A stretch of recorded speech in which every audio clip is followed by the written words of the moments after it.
আমাদের ছাত্র অধিকার পরিষদের সাধারণ সম্পাদক নাজমুল হাসান থেকে শুরু করে আমাদের দল এবং অঙ্গ সংগঠনের শতাধিক নেতাকর্মীকে নির্মমভাবে পিটিয়ে রক্তাক্ত করেছে সেনাবাহিনী এবং পুলিশ।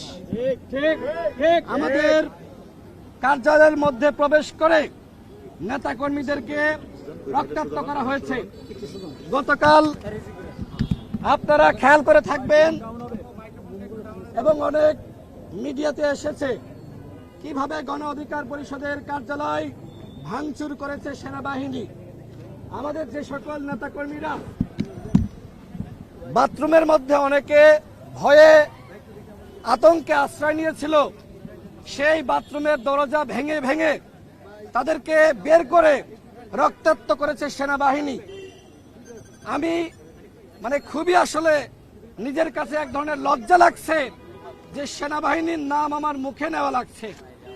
যে প্রতিষ্ঠান আমাদের গর্বের প্রতিষ্ঠান, গণ অভ্যুত্থানে যে প্রতিষ্ঠানের ভূমিকা আছে, সেই প্রতিষ্ঠানের কতিপয় ব্যক্তিকে রক্ষা করার জন্য আজকে পুরো বাহিনীকে কলুষিত করা হচ্ছে। আমরা সেনাপ্রধানের কাছে আহ্বান জানিয়েছি, আপনি যদি এই ঘটনার দায় না নিতে চান তাহলে এই ঘটনার সাথে সম্পৃক্ত যারা তাদের বিরুদ্ধে অবশ্যই সেনা আইনে ব্যবস্থা গ্রহণ করতে হবে।